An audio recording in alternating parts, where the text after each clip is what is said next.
Imobiliário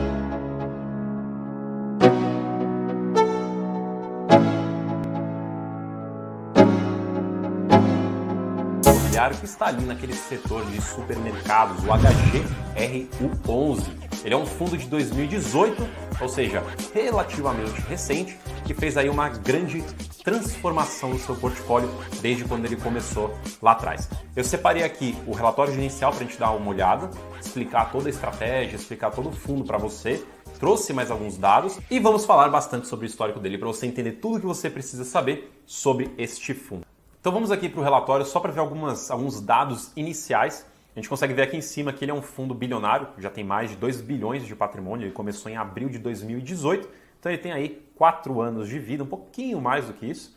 A taxa de administração dele é de 0,7% do valor de mercado dele, é uma taxa mais baixa do que a média, isso é interessante da gente ver. Só que ele tem uma taxa de performance que é 20% do que exceder 5,5% ao ano da cota de integralização atualizada pelo IPCA. E até hoje ele concluiu aí 4 emissões. Então ele é um fundo que não, pelo menos até agora, não fez tantas emissões, mas você pode ver que pelo porte dele foram bem grandes essas emissões. Então o que esse fundo de 2 bilhões de reais faz da vida? Ele foi o primeiro a se aventurar no setor de supermercados, depois disso apareceram mais alguns outros, ele também foi o primeiro, se não foi o primeiro, ele foi um dos primeiros nessa área, ou pelo menos que popularizou o termo renda urbana, inclusive a HGRU é renda urbana, e ele foi um dos primeiros a fazer isso. Hoje no portfólio dele você encontra, e a gente vai ver pelo relatório gerencial, ativos de supermercado, como Açaí, como Big, mas também tem ativos educacionais, como a Estácio, a IBMEC. Então ele é um portfólio híbrido, ele é renda urbana diversificado, tanto em supermercados como também tem varejo de vestuário, como a Pernambucanas. Então você consegue encontrar ali diversas opções e perfis de inquilinos no seu portfólio. Agora uma informação interessante que foi já dada pelo gestor mesmo, o que pode ter ou não ter além disso que eu falei? De acordo com o regulamento do fundo, ele poderia ter disposição ao setor de saúde, mas não seria farmácia, por ser um imóvel muito pequeno, ou seja, de difícil escalabilidade em um fundo imobiliário desse tamanho. Não seria também hospitais, não é um setor que o gestor tem vontade de ter, mas poderia ser laboratórios. Então, coisas nesse sentido, centros médicos, laboratórios, poderia fazer parte do portfólio do HGRU, apesar de que hoje não existe. Outro tipo de investimento que ele gostaria de ter e eles olham, mas também não tem hoje, são lojas de construções. Então são como se fossem, né, grandes galpões também, né, esses imóveis big box, seria uma outra opção que poderia ter no portfólio, mas atualmente não existe. Mas falando da parte de supermercado, ele foi o primeiro que fez isso, mas logo após vieram outros fundos como o TRXF, RBVA, o SEQR, também são portfólios com supermercados ali dentro e eventualmente aí a gente está vendo esse setor crescer aos poucos, né? O investidor ele gostou bastante dessa parte de supermercados por ter contratos mais longos, por ter uma localização super interessante, um bom ponto comercial, então as pessoas acabaram gostando dessa tese de renda urbana, também mais voltada para supermercados. Então vamos lá de novo para o relatório, R$ 118,84. E aqui eu já vou parar rapidamente, porque eu montei um gráfico mostrando como que foi lá no começo o valor patrimonial dele e como que ele é hoje. Porque se a gente fala, né, que fundos de tijolos valorizam com o tempo, os imóveis valorizam com o tempo, a gente precisa ver isso na prática. Então eu peguei, coloquei isso num gráfico para a gente conseguir avaliar se de fato o HGRU tem crescido com o tempo. Então aqui na tela a gente consegue ver o gráfico onde a linha vermelha indica o valor patrimonial por cota do fundo e essas barras azuis no fundo são para mostrar o crescimento do patrimônio do fundo. Então se você olhar, durante 2018 até o fim de 2019, ele não teve muita mudança no patrimônio dele. Ele ficou ali meio que estático esse tempo todo e teve uma valorização ali no patrimônio no meio do caminho, mas a segunda valorização, esse segundo pico que você está vendo na tela, foi onde veio a segunda oferta do fundo. Então a oferta conseguiu trazer valor para o fundo, também valorizando o valor patrimonial.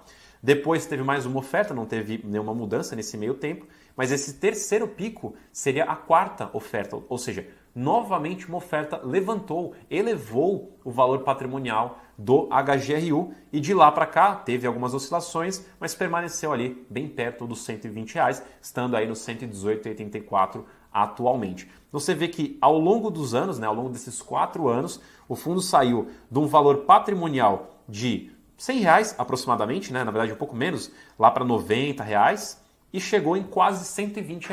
Então teve aí quase R$ 30 de ganho nesse período, o que é um ganho bem interessante em termos patrimoniais. E daí a gente passa aqui, voltando para o relatório gerencial, a gente tem um segundo dado, que é a quantidade de cotistas que esse fundo tem. Mais de 160 mil cotistas. Eu também fiz um gráfico sobre esse número, porque é interessante a gente ver o crescimento do fundo e, novamente, a influência de uma oferta dentro de um fundo imobiliário. Então esse gráfico que está na tela, novamente, a parte azul é o patrimônio do fundo e a linha vermelha que vai cruzando as barras azuis são aí os números de cotistas. Então você vê novamente que de 2018 até o que seria a primeira oferta, né, o primeiro crescimento ali patrimonial, o fundo teve um crescimento de cotistas, mas muito pequeno.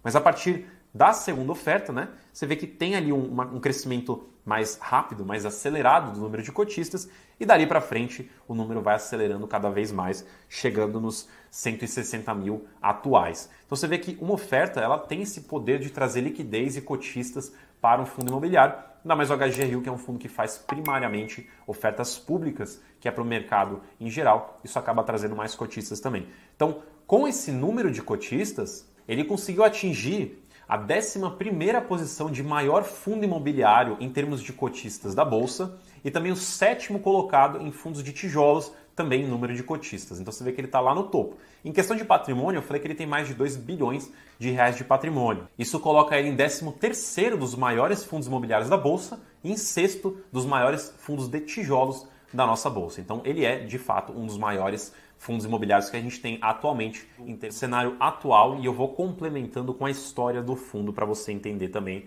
de onde ele veio para onde ele está agora. Então você consegue ver aqui que o fundo fez um resultado de 93 centavos por cota, mas a distribuição dele foi de 82 centavos. Hoje o HGRU ele vive um momento onde ele tem um rendimento estabilizado em 82 centavos, mas ele vem realizando alguns lucros pontuais, né, vendas de imóveis, que vem elevando esse resultado dele. Como você vê, o último resultado foi 93 centavos, mas a distribuição é 82 centavos. Inclusive, falando de rendimento, aproveitando aqui que a gente já tocou nesse assunto, eu quero explicar uma prática que a Credit Suisse faz com os seus fundos, principalmente aqui com a HGRU, e mostrar para vocês mais um gráfico, que é o gráfico de rendimentos históricos do fundo. Você vê que ele começou lá atrás, estabilizando por volta dos 68 centavos. E se você notar nesse gráfico, cada pico, né, essa barrinha a mais que vai aparecendo no gráfico, são momentos onde ele teve um resultado a mais, né, um resultado maior, e daí ele fez uma distribuição maior. Por política da gestora, ela quando tem algum ganho de capital mais relevante, algum evento não recorrente,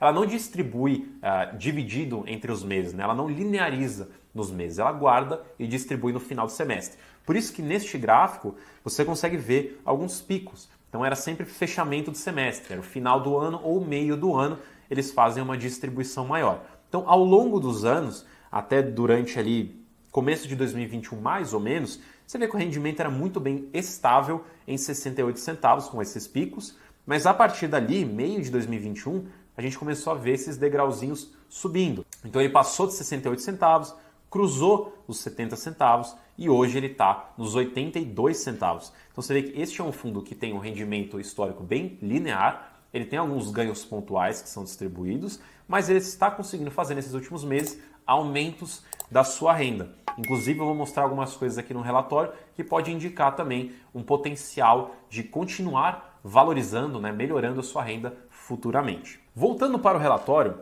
a gente consegue ver aqui que ele fez algumas vendas de imóveis. Então este é um fundo que você pode esperar vendas de imóveis. Ele começou lá atrás, lá em 2018, com um único imóvel, um imóvel educacional alugado para a IBMEC no Rio de Janeiro. Inclusive vou colocar a foto aqui na tela para você ver qual que era o imóvel que por muito tempo foi o único imóvel desse fundo.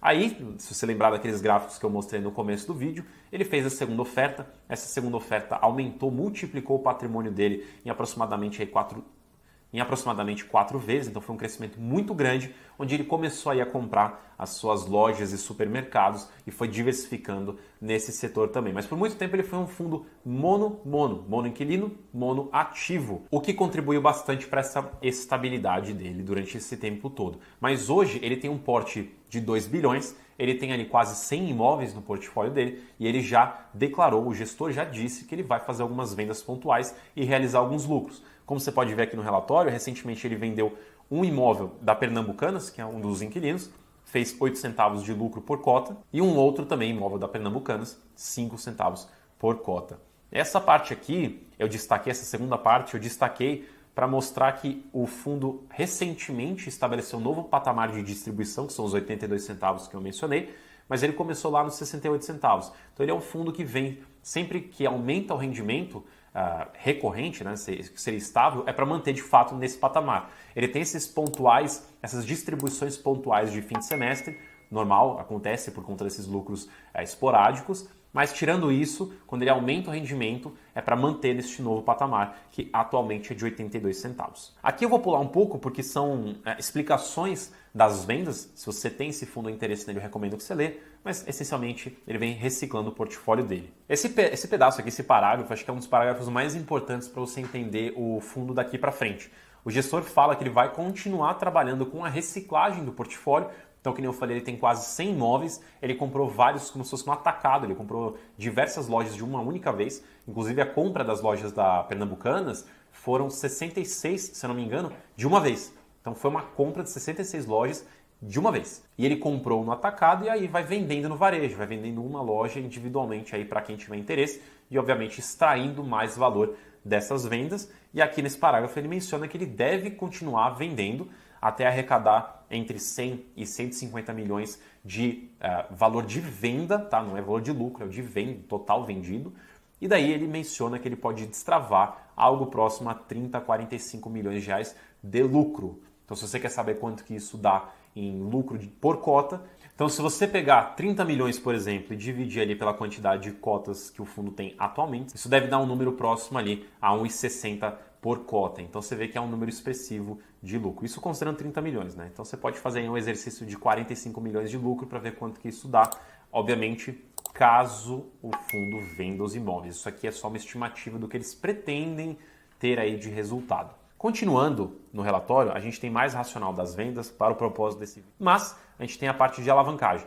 Então ele é um fundo que tem alavancagem, mas é uma alavancagem bem minimizada, como a gente vai ver mais para frente no portfólio. Ele tem esse CRI, que equivale a 4,2% de alavancagem no portfólio dele de 2 bilhões de reais. Como a gente vai ver nos gráficos agora. Esse gráfico mostra o quanto que ele tem de alavancagem e o quanto que isso vai reduzindo conforme vai pagando, conforme o fundo vai pagando o saldo devedor. Então você vê que hoje, né, 2022, a alavancagem de 4,2%, e aí, ano a ano, isso vai reduzindo até, eventualmente, em 2032, zerar a alavancagem. Só que a gente sabe que até 2032 são 10 anos, e em 10 anos esse fundo pode fazer muitas coisas, pode crescer muito até lá e pode se alavancar novamente. Então isso aqui é apenas para você entender o fluxo de pagamento dessa alavancagem. E se você olhar neste segundo gráfico aqui, que é um gráfico que eu achei sensacional para te dar uma dimensão do quanto difícil ou não é pagar essa alavancagem, você vê que ele tem aqui, cada barra indica o quanto que o fundo tem que amortizar dessas alavancagens. E você consegue ver aqui, 2023 são 8 milhões, depois 8 milhões novamente, 9 milhões, ano a ano, aumentando um pouquinho. Só que por que é interessante esse gráfico? Se você olhar, aqui tem uma linha amarela bem no meio, cruzando aqui, e ela significa o que seria aqueles 5% que o fundo consegue reter do resultado dele. Então lembra que o fundo imobiliário precisa distribuir no mínimo 95% do seu resultado caixa, do seu lucro caixa para os cotistas? Então, estes 5% que ele não precisa, ele pode reter para pagar essa amortização. E você vê que essa linha amarela, pelo menos aí basicamente nos 3 primeiros anos, né, 23, 24 e 25, só isso já seria suficiente para pagar a amortização.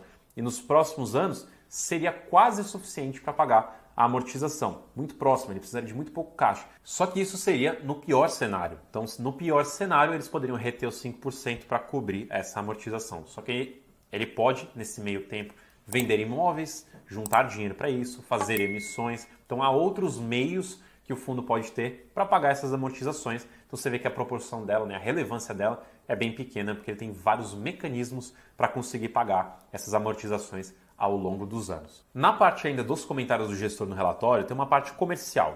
Então, como esse é um fundo que ele tem contratos atípicos, que são aqueles que são bem longos, tende a não ter muita mudança no mês a mês ali com os seus inquilinos. Então, se você olhar essa parte comercial, geralmente não tem muita novidade, porque não tem muito o que mudar nos contratos atípicos.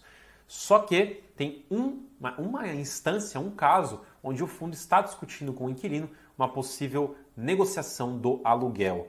E isso está acontecendo aí no privado, obviamente a gente não sabe como está indo por enquanto, mas eventualmente quando sair as informações, quando a gente tiver alguma atualização, o gestor vai trazer isso para a gente. Então, por enquanto, o inquilino é a Estácio, que é um dos imóveis educacionais do portfólio, que está fazendo essa discussão, esse diálogo para ajustar o contrato. Lembrando que este aqui em específico é um contrato típico. O fundo tem primariamente contratos atípicos, ali mais de 80%, como a gente vai ver, mas tem um pouquinho de típico, que é esse aqui.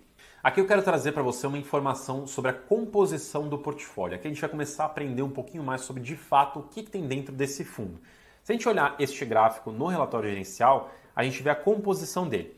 Primariamente são imóveis, obviamente, ele é um fundo de tijolo, mas depois a gente tem aqui quase 300 milhões em cotas do SPVJ. Esse é um outro fundo imobiliário de supermercados e o fundo investe nele para realmente investir indiretamente nesses supermercados. Então, apesar de ser fundo imobiliário, a gente poderia considerar como se ele fosse um pouco aí dessa parte de imóveis, porque a tese do HGRU é investir nos supermercados do SPVJ, só que de uma forma indireta, obviamente. Só que tendo a liquidez de poder vender quando ele quiser, caso ele quiser. Então isso aqui seria mais para a parte de imóveis do que para a parte de fundos imobiliários, só para você ter uma ideia de estratégia. E na parte de fundos imobiliários mesmo, eles têm aí 84 milhões de reais, eles têm um pouquinho de CRIs também, 74 milhões de reais, um pouquinho de renda fixa, 111 milhões de reais, e isso seria o portfólio do fundo em termos de como está dividido em reais, né? A gente consegue ver que tem umas parcelas a receber, algumas outras despesas e também despesas de aquisições,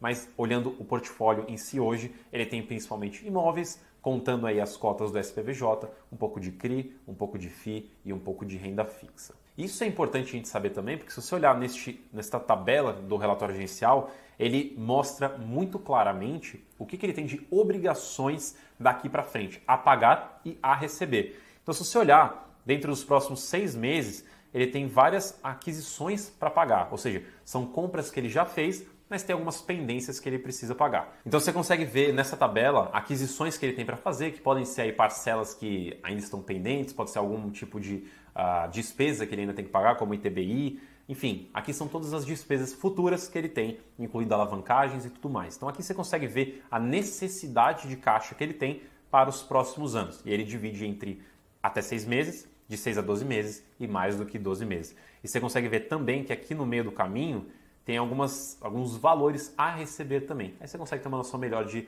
o quanto que ele vai precisar ou não de dinheiro ao longo do tempo. Agora falando um pouco dos ativos, você vê que ele é muito bem diversificado em termos de ativos, né? Olhando aqui o gráfico da esquerda, são vários de varejo alimentício, varejo de vestuário, educacionais, estão muito bem divididos. Aqui no gráfico da direita, vou dar um zoom também, a gente consegue ver que em termos geográficos, ele tem uma concentração aqui na parte de São Paulo e Paraná, mas ele também tem um pouco em outras regiões, mas realmente o foco dele é em São Paulo. Esses gráficos aqui vão mostrar um pouco também do estado atual do fundo e aquilo que eu mencionei um pouco de potencial de rendimento. Se você olhar o vencimento dos contratos, como eu mencionei, ele é primariamente contratos atípicos, então todos os contratos têm vencimento para depois de 2026. A revisional, que já é algo que acontece de tempos em tempos, está para um pouquinho nesse ano de 2022, quase nada em 2023, já tem uma porção mais relevante em 2024, né, 14%, e todo o resto ali para depois de 2026. Aqui vem uma parte interessante, mês de reajuste. Então, contratos atípicos não tem aquelas revisionais no meio do caminho e só no fim do contrato que realmente pode ter alguma mudança maior. Mas, ao longo do contrato, existem esses reajustes aí pela inflação. E você vê aqui por este gráfico que mais de 80% é reajustado pelo IPCA, e se você está acompanhando o IPCA, está em um patamar alto, está acima de 10%. Você vê que a gente já está no meio do ano, né? Então vamos ignorar esse pedaço inicial aqui do ano, vamos focar aqui no segundo semestre. Você vê que praticamente aí 60 e poucos por cento estão concentrados em setembro e novembro, e são reajustados pelo IPCA. Então no fim do ano a gente vai ter um reajuste muito grande no portfólio. O IPCA vindo mais de 10%, sendo contratos atípicos, esses aluguéis aí serão corrigidos pelo IPCA. Isso pode sim dar um impacto na renda por conta dos valores que estão sendo praticados hoje em dia, né, por conta do IPCA. E 10% lá no final por IGPM, então tem um outro reajuste um pouco maior no fim do ano. Em termos de contratos, só para deixar numericamente mais óbvio, 17% típico, 83% atípico. E também para a gente ver de uma outra forma, para ficar fácil visualizar, a gente tem aqui 3 grandes setores no HGRU, que é o educacional, quase 30%, varejo de vestuário, que são as lojas da Pernambucanas, também quase 30%, né, 25%, e o restante fica em varejo alimentício, e eles colocam aqui dentro as cotas do FCPVJ também. Aqui eu vou passar só rapidamente para